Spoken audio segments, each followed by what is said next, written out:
Our top story on Midday Edition, the Boy Scouts' new policy on gay scouts is now in effect.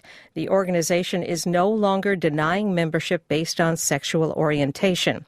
National Scout leaders say the change will not affect troop sponsorship in most instances, but a few conservative faith-based organizations, including at least one here in San Diego, say they will stop sponsoring Scout troops because of the change in policy. On the other side of the coin, gay rights advocates continue to criticize the Boy Scout policy of banning gays from becoming adult Scout leaders, and they continue to work for full equality within the Boy Scout organization.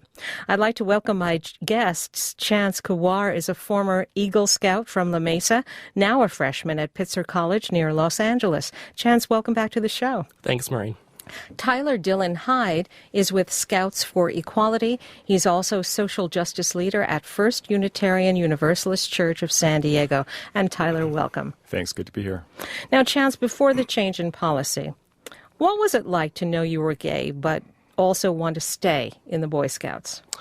Well, for me, it was kind of a scary feeling. I love scouting more than anything. My dad took me to my first Cub Scout meeting in first grade.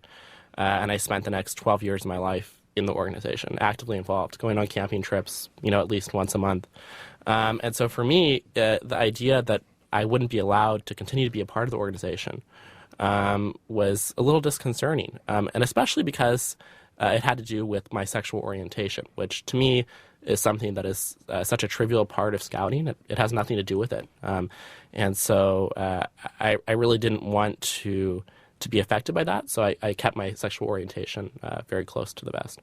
However, when you were last on this show and spoke with us before, the Scout policy was just being changed or people were working on changing it. Why did you decide to come out before it was changed as an openly gay Scout? Well, after I earned my Eagle Scout, I continued to be a part of my troop. And I really decided that at a certain point, I could do more for the organization by coming out and speaking up about this issue. I think it's really important that scouting remains focused on scouting and the values that are part of the organization, building character skills, growing up and learning about important skills like tying knots or building campfires, whatever it may be. Wilderness survival. Right. And so I felt like because this was an issue that was being debated in the national spotlight, that I could add my voice to the conversation. Now, Tyler, remind us how the policy on gay scouts got overturned. What types of pressure was the organization facing if it didn't change policy? Well, I think there were a few things going on in the last 5 years or so that really influenced this movement.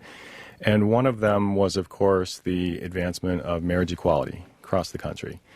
That had the effect of making more people aware of gay and lesbian couples, making more people comfortable with it, and the notion that marriage was going to somehow be affected or families undermined quickly started to disappear. So that was one. And I think the second was the repeal of Don't Ask, Don't Tell in the military. There was the same sort of fear-mongering that it would undermine the military, affect unit cohesion and all of that, and people again realized that that wasn't the case. The military is perfectly strong and capable, and it was a fairly effective and smooth transition in the military by all accounts. And I think the last and very important, I think from many perspectives, was a growing appreciation that discriminating against kids has a lot of very negative consequences for them. And the issue of bullying has been much more realized in the press and among parents, among schools as well.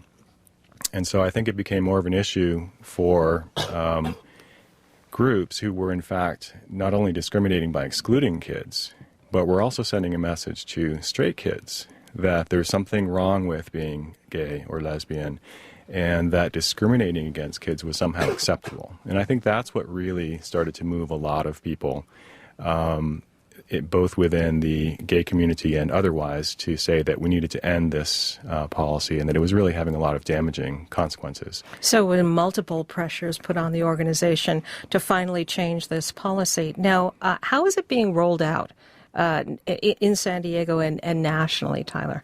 Well, it takes effect, obviously, January 1st. And one of the things that we're really looking at now, really two things I'd say in order are, one, how do we make sure that this is smooth and accommodating for Scouts?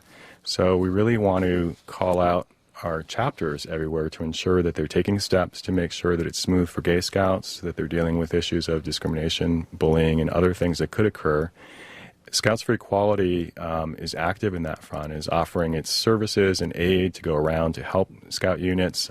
Scouts for Equality is mostly mostly straight Scouts, but there are also gays in the group as well. There are volunteers nationwide. And so I think first is to figure out how to accommodate and how to reach out also to the gay community that has not really been served in Scouting before and help the Scouts actually rebuild, regrow, and be stronger going forward. Now, we've heard of at least one local troop that will have to find a new sponsor because Ranch View Baptist Church in Dylan-Hyde won't renew the troop's charter because of this change in policy. Does that surprise either of you?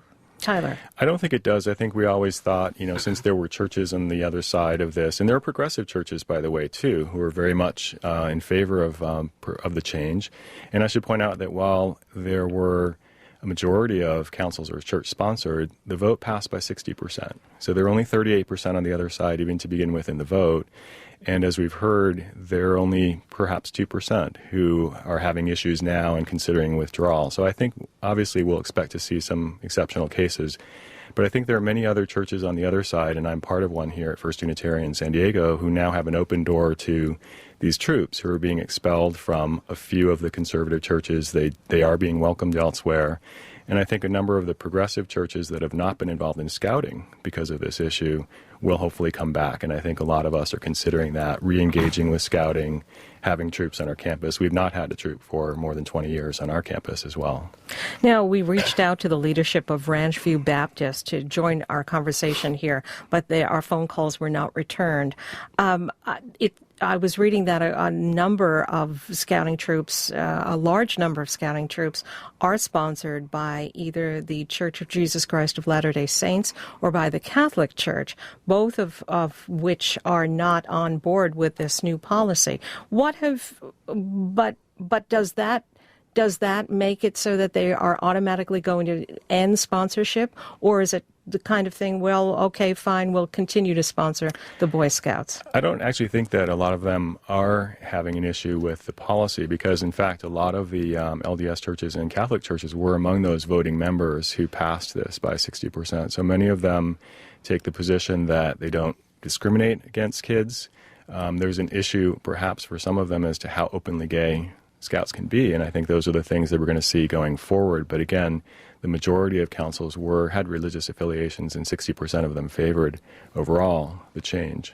And if I can add, a lot of these religious organizations are claiming that they have, Christian ties, religious reasons for not supporting the policy change. But the truth is that Jesus taught love, compassion, acceptance, and so I really don't understand how not allowing gay Scouts is in line with Christian doctrine. And so I think that the very small number of organizations that are threatening to revoke charters should reevaluate if this is something that is really that important to them.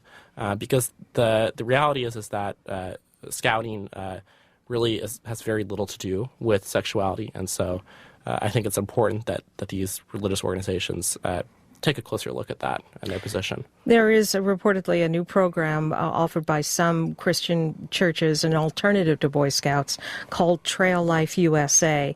And its chairman said last week he's concerned the Boy Scouts policy could lead to openly gay Scouts abusing younger boys. I'm wondering, is that a widespread fear, Tyler, or is this somewhat localized? I really don't think so, and it's the same kind of things that we've heard about on the issue of leaders, which is one that we'll come to as well. Sexual abuse is an issue that we all face with anyone who deals with kids. But multiple studies show that this is most predominantly an issue, obviously, for straight men and underage girls. We don't then ban straight men from being teachers or say that they can't be at a school with girls. It's about screening, making sure people are trained appropriately, and it's the same issue here, and there isn't any greater incidence of that among gays and lesbians. In fact, many studies suggest it's the opposite. It's probably lower incidence. Well, I'm sorry, go ahead, Yeah, Chance. the Boy Scouts of America already has in place pretty extensive guidelines.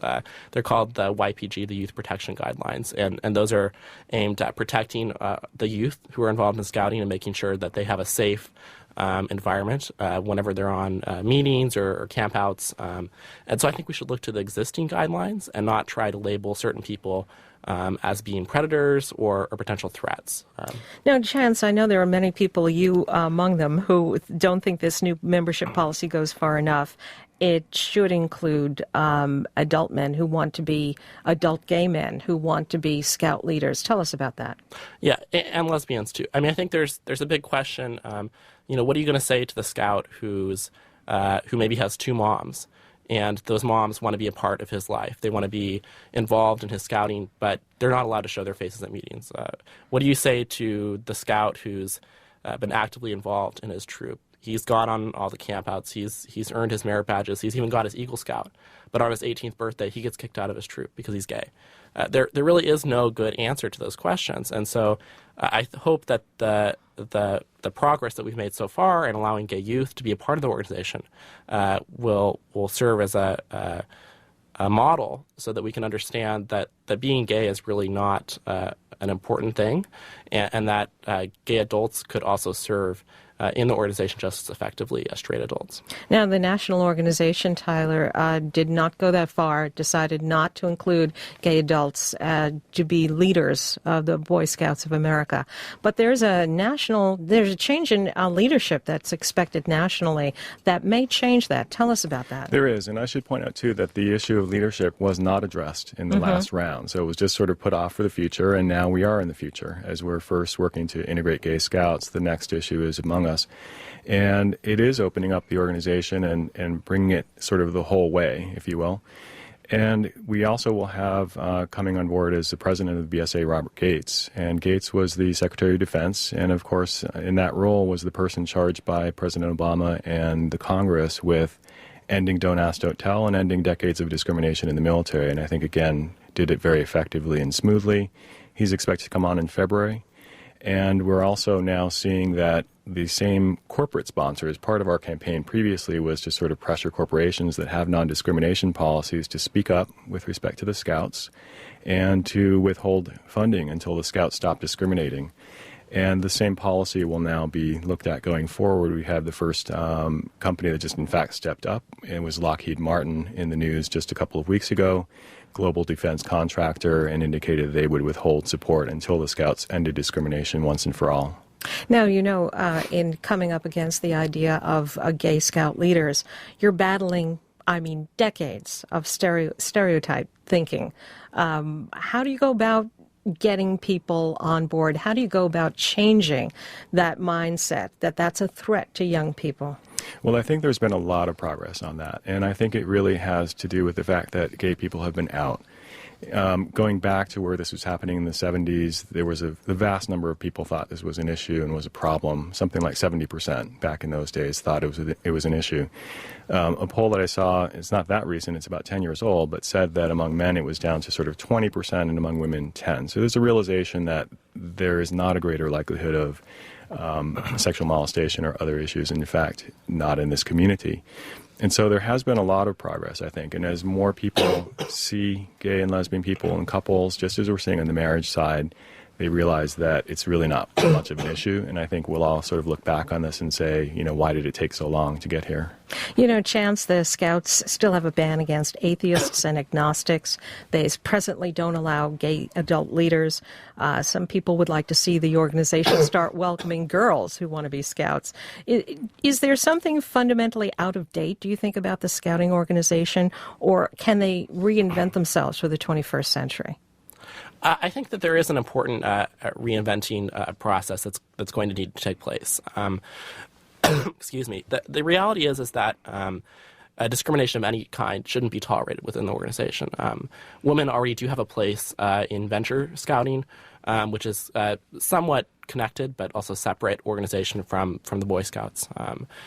In regards to atheists and agnostics, I think we see a very diverse religious community within Scouting. There are Buddhists, there are Islamists or Muslims, there are Sikh, Sikhs, there are Jews, and so I think we should embrace a more diverse community, and that's probably something that we're going to have to look at down the road. I think we should try to focus on one issue at a time, but certainly I think that going forward, the Boy Scouts of America is going to need to be more inclusive to all groups. Thank you both. I'm out of time. Thank you for coming in with your cough chants. I really appreciate it. Thank you for doing it. Chance Kawar is a former Eagle Scout from La Mesa, and Tyler Dylan-Hyde is with Scouts for Equality. Thank you both very much. Thank you, Maureen. Thank you.